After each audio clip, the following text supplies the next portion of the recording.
Yo, what is up, Seahawks Nation? I'm Victor, and listen, I woke up this morning, checked my phone, and bro, my jaw literally dropped. Like, not in a bad way, but in that way where you know things are about to get real for this team. We're talking about two stories that, when you put them together, tell you exactly where the Seahawks are headed this offseason. And honestly, it's a lot to process. On one hand, we still don't know if our starting running back is coming back. The guy, the heart of this offense, still a free agent. And yeah, that's got me a little nervous, I'm not gonna lie. Because right now, the backup plan involves draft picks, a guy recovering from an ACL tear, and a bunch of question marks. I'll break all of that down for you. But then there's a trade proposal floating around that would bring the most dominant pass rusher in the entire NFL to Seattle. We're talking about the reigning NFL Defensive Player of the Year, the man who just broke the all-time sack record with 23 in a single season. To the dark side defense, you hear me? Before we get into all of it, if you're new here, hit that subscribe button because we're trying to hit 3,000 subscribers and I need my people in this channel. Drop a like too, it literally helps more than you think. Alright, so here's the thing. These two stories, they're actually connected, and by the end of this video, you're gonna see exactly why the next few weeks might define this entire franchise. Let's get into it. Alright, let's talk about Kenneth Walker III, because this situation is genuinely stressing me out, and I think every Seahawks fan out there feels the same way right now. KW3 is a free agent. Just let that sink in for a second. The guy who's been the engine of our running game, the dude who makes defenders miss and fights for every single yard, he could walk out the door this offseason and put on a different jersey. And the crazy part? We don't have a clear answer yet on whether he's coming back or not. Now, I get it. Free agency is business. Players gotta get paid. But man, the idea of watching Kenneth Walker III in someone else's uniform next season, that's a tough pill to swallow. So what happens if he doesn't come back? That's the real question. And here's where it gets complicated. We do still have Zach Charbonnet on the roster. And look, I love Zach. He's shown flashes of being a really solid back. But here's the problem. He tore his ACL back in February. He's not going to be ready for week 1. So if Walker walks, we literally cannot count on Charbonnet to be the answer at the start of the season. That's just the reality. So what are the options? Free agency or the draft? And according to Trevor Sikkema over at Pro Football Focus, the draft is actually the smarter play here. Why? Because Walker himself is considered the best running back available in free agency right now. Think about that. If even he is on the market and we might not re-sign him, who else out there is going to come close to that level? It's a tough market. The draft, though, that's where Seattle might find real value.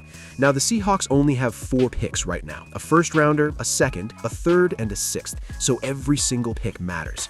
Sikkema doesn't think they'll use the first rounder on a running back, and honestly, I agree with that, but the second or third round, that's where it gets interesting. A few names are being mentioned.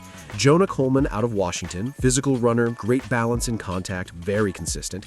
Seth McGowan from Kentucky, big body, showed real explosion at the combine. And then there's Jaden Ott from Cal. This guy had a monster 2023, but then dealt with injuries and limited playing time the last 2 years, which means he might slide down the board despite having legitimate talent. And sliding down the board means value, the kind of value Seattle needs right now with limited picks. Here's my honest take on all of this. I want KW3 back, period. But if the front office can't make it work, I'd rather see them draft a young running back with upside than overpay for a veteran on a short-term deal just to fill a hole. Build for the future while you compete for now. That's the move.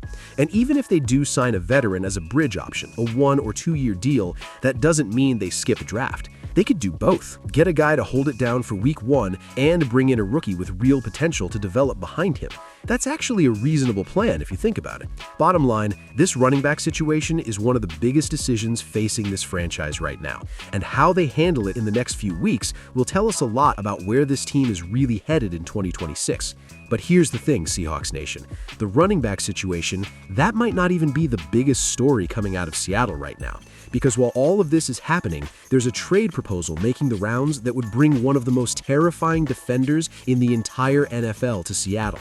A guy with a contract worth $160 million, a 2-time NFL Defensive Player of the Year, someone who just broke one of the most iconic records in league history. And the conversation is real. Stay with me, because this next one, it's wild. Okay, so before we dive into this next story, if you've been watching this whole video and you haven't subscribed yet, come on man, do it now. We are so close to hitting 12,000 subscribers, and every single one counts. Hit that subscribe button, drop a like, it literally takes 2 seconds and it helps this channel grow more than you know. Alright, let's get into it. So after that loss to the Athletics, 11-7, not exactly the vibe we wanted. The Dodgers front office didn't waste any time. They came in the next day and started making moves. A whole wave of roster decisions, guys getting sent down, the roster starting to take shape for 2026. And honestly, some of these decisions got me thinking. Let's start with the two biggest names, Ryan Ward and Ronan Kopp, both optioned down to AAA Oklahoma City. Now, Ryan Ward, look, I feel for this guy. I genuinely do. This dude has been in 5 consecutive Dodgers spring trainings. 5. And he still hasn't gotten his MLB debut with his team. But here's the thing. His numbers in AAA last year were absolutely ridiculous. 36 home runs, 122 RBIs. Like, what more does this man have to do? He's been knocking on that door for years, and it just won't open for him in LA. This spring, he went 5 for 32, which I get, that's not great. But spring training numbers don't always tell the full story. The reality is, the Dodgers roster is just so stacked that finding a spot for Ward is genuinely hard. It's not that he's not good enough, it's that the competition at this level is just insane. He can still come back up during the season if injuries happen or if the team needs him. The door isn't closed, it's just not open right now. Ronan Kopp goes down too. 5 spring appearances, allowed 4 hits, 2 runs, and 0 earned runs, plus he picked up a save. That's actually a pretty decent spring if you ask me. Left-handed relievers with that kind of control and composure are valuable. I think we'll see Kopp back in the big leagues at some point this season. He's one to watch. Now, let's talk about Jordan Weems for a second, because Sunday's game against the Athletics, that 8th inning hurt to watch. 4 earned runs. That's a rough outing. And Weems has big league experience. He's been with the Astros, the Diamondbacks, the Nationals, even the Athletics themselves. So he knows how to pitch at this level. But when you give up 4 runs in 1 inning during spring training, the decision kind of makes itself. He heads to the minors, works on his stuff, and hopefully comes back sharper. Then you've got a whole group of arms also sent to minor league camp. Carlos Duran, Carson Hobbs, Garrett McDaniels, Jackson Ferris, Wyatt Mills, Lucas Wepth. These are all guys the organization is developing, building depth. And depth matters. We saw last year how important it is to have guys ready to step up when the rotation or bullpen needs them. But here's the guy I actually want to talk about because I think he deserves way more attention than he's getting. Josue De Paula. This kid is an outfielder, and this was his 3rd spring training in the Dodgers MLB camp. 3rd time, and he went out there and hit .375 with an OPS of .881. 9 hits in 24 at-bats, 3 RBIs, 4 runs scored.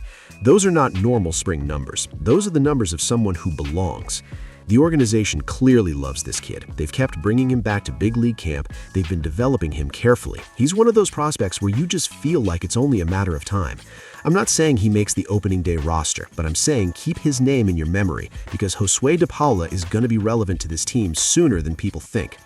And with all these cuts, the Dodgers now turn their attention to fully locking in that 40-man roster before the 2026 season officially begins. Dave Roberts and pitching coach Mark Prior are working through these decisions together, and you can bet they're being very intentional about who stays and who goes. Next up for the Dodgers, Monday in the Cactus League against the Milwaukee Brewers, first pitch at 4:10 p.m. Eastern. Let's see how the roster looks with these new pieces in place. Now, here's the thing that I keep coming back to when I look at both of these stories together, and I think this is the real takeaway from today.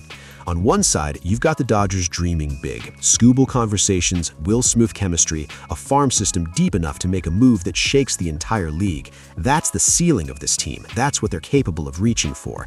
And on the other side, you've got the day-to-day reality of spring training, tough losses, hard roster decisions, guys like Ryan Ward who've been grinding for years and still haven't gotten their shot, young talent like Josue De Paula quietly proving he belongs while the big names get all the headlines. And you know what? I think both of those things are true about this team right now. The Dodgers are simultaneously one blockbuster trade away from being absolutely terrifying and still figuring out the bottom of their roster like every other team in baseball.